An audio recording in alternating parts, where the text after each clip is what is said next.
Go ahead, ma'am. I-demanda nyo si Aguirre, magte-testify ako na ganun. Kahit magpa-lie detector test ako, pahit sabihin kong mamatay na bungangkan ko, magsumpaan tayo ron, sabihin nyo rin. Yung salitang yun, mamatay na bungangkan mo, kung hindi totoo sinasabi. Sige, go ahead, ma'am, make our day. Oh, sana naririnig nyo ako, marami naman nakikinig dito. Pakisabi kay now Congresswoman and Prosecutor Laila De Lima na inignore ang TRO ng Supreme Court. O nagdemanda kay GMA na puro absuelto naman, magpapa-victim ka ngayon. Go ahead, sige. Ilabas po natin ang katotohanan, ma'am, sa hukuman. O sige po, go ahead. Hihintayin po namin. Baka lumaki problema, wag na lang. Bahala siya. Tulad si Rizo Ontiveros. Opo. Ayan, nagkaso na.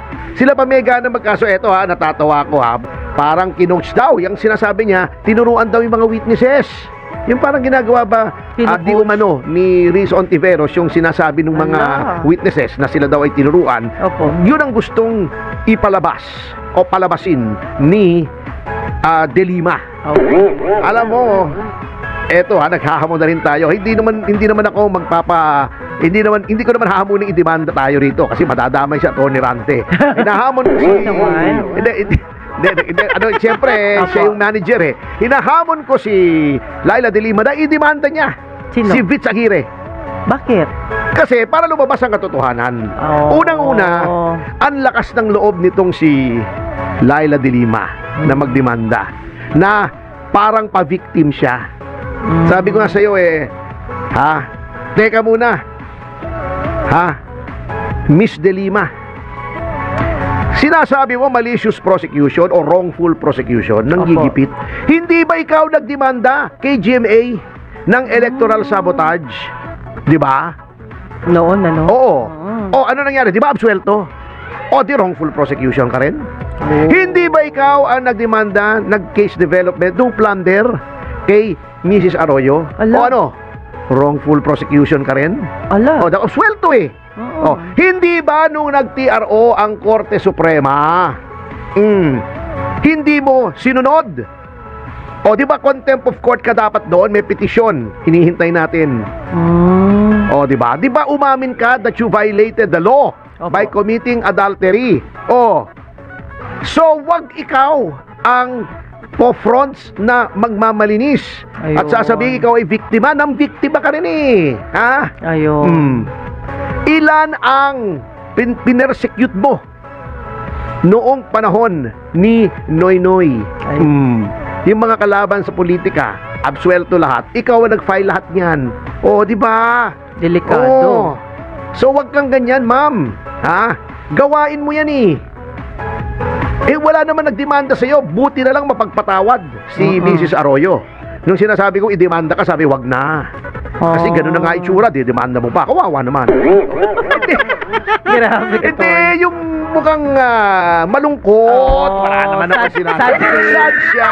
Demanda mo. Ikaw naman, wala naman akong sinasabi. Di ba? Pero attorney, what if ituloy nga? Anong mangyari ngayon? Okay. Sasabihin mo. Eto. Para hindi ka na manghula, heads up ka na. Although, usually kami mga lawyers, we keep our cards close to our chest. Yes. May mga dokumento po. Ma'am, sasabihin nyo si Aguirre ay kinoach itong mga witnesses laban sa inyo. 2013 o 2014 pa lamang yata. Etong sinasabi nyong witnesses laban sa inyo, naging kliyente ko yung mga yan. Yan ang sinasabog na Bilibid 19. Believe it or not, Believe it 19. Ano yung Believe it 19? Madam De Lima, nung Secretary of Justice ka, nilipat mo yan from Bucor to NBI. Nilipat mo. Inkomunikado. Ayaw mong pabisita sa pamilya, ayaw mong pabisita sa abogado. Kinailangan pumunta kami sa Court of Appeals para humingi ng writ of amparo para payagan kaming bumisita. Unconstitutional nga yung ginawa mo Ano nakalagay sa Bill of Rights? Bawal yung inkomunikado, pero inkomunikado ginawa mo. Bakit? Bakit mo ginawang inkomunikado, Madam Laila De Lima? Ang sabi sa akin ng mga kliyente ko, kasi daw nagkagulo-gulo yung drug trade sa Bilibid.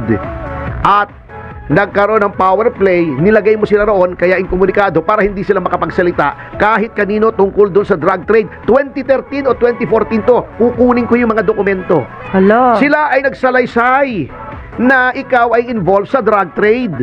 2013 pa, wala pang Vitaliano Aguirre noon sa Horizon.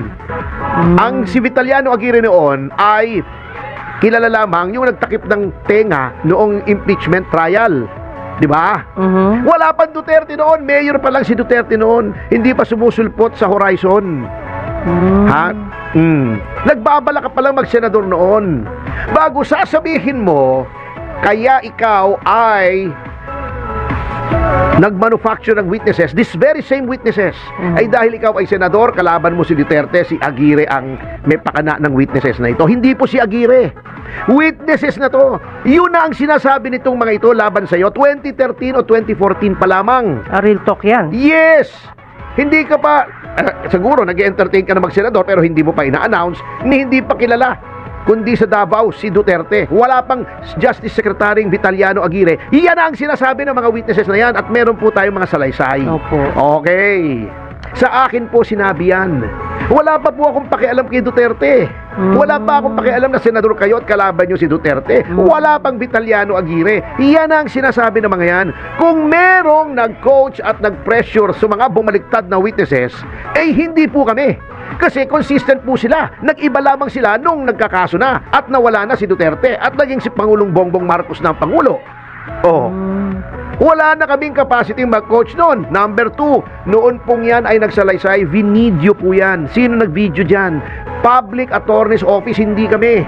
Bakit? Yung Public Attorney's Office, ang talagang mandate niyan ay upang yung mga mahihirap ay hindi maapi. Opo. Neutral yan, walang kinakampihan yung Public Attorney's Office. Although yan ay operationally under the DOJ at ang hepe niyan ay may rank of Undersecretary of the DOJ, independent po yan sa DOJ. In fact, ang mga abogado ng PAW at ang mga abogado ng DOJ ay lagi naglalaban sa korte. So hindi po under ng DOJ, walang control sa judgment ng PAW ang DOJ. Ayun. Yan po ang nag-videotape si Persida Acosta Rueda. Ang kumuha po ng mga salaysay niyan, hindi po ako, hindi si Vitaliano Aguirre. Yung mga abogado ng PAW, mga career officials. O paano namin i-coach yan? O, sabihin nyo nga, o. So, go ahead ma'am, i-demanda nyo si Aguirre, magte-testify ako na ganun. Kahit magpa-lie detector test ako, pahit sabihin kong mamatay na bungangkan ko, magsumpaan tayo ron, sabihin nyo rin. Yung salitang yun, mamatay na bungangkan mo, kung hindi totoo sinasabi. Sige, go ahead ma'am, make our day. Oh, sana naririnig nyo ako, marami naman nakikinig dito. Pakisabi kay now Congresswoman and Prosecutor Laila de Lima na inignore ang TRO ng Supreme Court. O, nagdemanda kay GMA na puro absuelto naman. Magpapa-victim ka ngayon. Go ahead. Sige. Ilabas po natin ang katotohanan, ma'am, sa hukuman. O, sige po. Go ahead. Hihintayin po namin. Baka lumaki problema, wag na lang. Eh, bahala siya.